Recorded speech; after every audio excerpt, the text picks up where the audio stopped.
আসসালামু আলাইকুম ভিউয়ার্স, আপনারা সবাই কেমন আছেন? আশা করি সবাই ভালো আছেন। বরাবরের মতন আমি মোহাম্মদ মহিদুল আলম আপনাদের সামনে আবার হাজির হলাম বাংলায় রাশিয়ান ভাষা শিক্ষা পর্ব 19তম নিয়ে। এ পর্বে আমি আপনাদের সামনে আলোচনা করব গত ক্লাসে যে আলোচনা করছি সেটারই অতীত এবং ভবিষ্যৎ নিয়ে আলোচনা করব। মনে করেন আমি কাজ করি, আমরা কাজ করি, আমি কাজ করতে পারি, আমরা কাজ করতে পারি। গত ক্লাসে এটা আলোচনা করছিলাম, কিন্তু আজকে এটারই ভবিষ্যৎ নিয়ে আলোচনা করব। তো ভিউয়ার্স, ভিডিওটি দেখার আগে চ্যানেলটিকে অবশ্যই সাবস্ক্রাইব করুন এবং পাশে থাকা বেল আইকনটিতে ক্লিক করুন। চলুন মূল পর্বে যাওয়া যাক। এখন আমি কাজ করি, এটার ভবিষ্যৎ কী হবে? আমি কাজ করব। যখনই ভবিষ্যতে চলে যাবে তখনই ইয়া মানে আমি এর ক্ষেত্রে বুধু হবে। আমি এর ক্ষেত্রে কী হবে? বুধু হবে। ইয়া বুধু রাবোতাত, আমি কাজ করব। ইয়া বুধু রাবোতাত, রাবোতাত। যে রাবোতাতের কীভাবে উচ্চারণটা হলো গত ক্লাসে আমি তার মানে বাংলা রাশিয়ান ভাষা শিক্ষা পর্ব 18তে বলে দিয়েছি। আপনি ওই ভিডিওটি যদি না দেখে থাকেন তাহলে দেখে নেন, উচ্চারণটা শিখে যাবেন। ইয়া বুধু রাবোতাত। আর বুধু এর উচ্চারণটা কীভাবে হলো বলে দিতেছি। এই যে প্রথম অক্ষর যে দেখা যাচ্ছে ইংরেজি 6-এর মতন, এটা হবে রাশিয়ান ভাষায় এটার উচ্চারণ বাংলাতে যে ব আছে অথবা ইংরেজিতে যে বি আছে এটার উচ্চারণের মতন হবে। তাহলে বি, তারপরে দেখা যাচ্ছে ওয়াই এটার উচ্চারণ ইংরেজিতে হবে, রাশিয়ান ভাষায় এটার উচ্চারণ হবে হচ্ছে উ। রাশিয়ান ভাষায় এটার উচ্চারণ হবে উ। তাহলে বি ও বু। তারপরে দেখা যাচ্ছেন যে অক্ষরটা দেখতে পাচ্ছেন এটা হচ্ছে রাশিয়ান ভাষায় এটাকে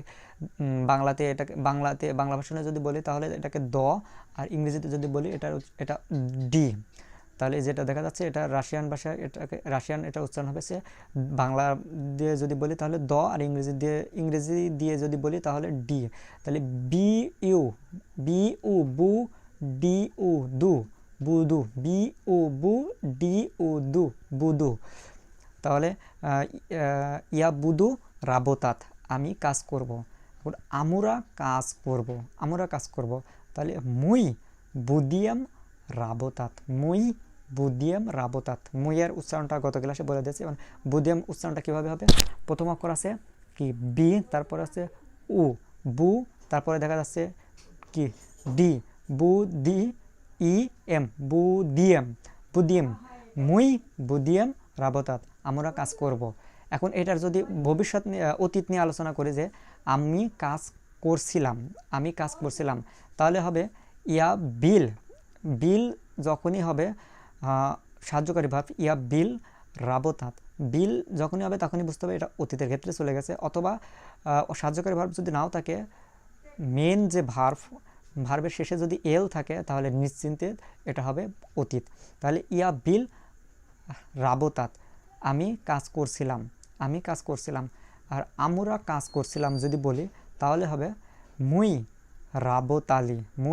রাবোতালি অথবা মুই রাবোতাল অথবা মুই রাবোতালি, আমরা কাজ করছিলাম। এখন দেখেন যে এই যে বিল কীভাবে উচ্চারণ হলো? প্রথম অক্ষর তো বি, এটা আপনারা জানেনই। তারপরে যে দেখা যাচ্ছে যে ইংরেজি ছোটো হাতের অক্ষর বি এর মতন, আর বাংলায় যে দাড়ি চিহ্ন আছে দাড়ি, এই দুইটা একত্রে, এই দুইটা যখন একত্রে থাকবে তখন এটার উচ্চারণ আমাদের ইংরেজিতে যে আই আছে না, আয়ের মতন হবে, আর বাংলাতে হস্যই আছে না, হস্যের মতন হবে। তাহলে ইংরেজিতে যে আই আছে আই ধরে, তাহলে বি আই এল, লাস্টের যে অক্ষর দেখছেন এটা হচ্ছে এটার উচ্চারণ হচ্ছে ইংরেজিতে এল। এটার উচ্চারণ রাশিয়ান ভাষায় এটার উচ্চারণ হবে এল এর মতো। রাশিয়ান ভাষায় এটার উচ্চারণ কি? এল এর মতো হবে।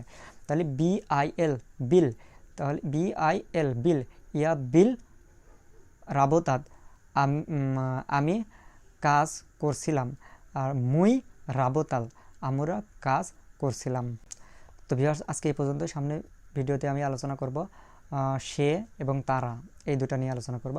তো সেই ভিডিওটি মিস করতে যদি না চান চ্যানেলটিকে এখনই সাবস্ক্রাইব করুন এবং পাশে থাকা বেল আইকনটিতে ক্লিক করুন। সবাই ভালো থাকুন, সুস্থ থাকুন। আল্লাহ হাফেজ।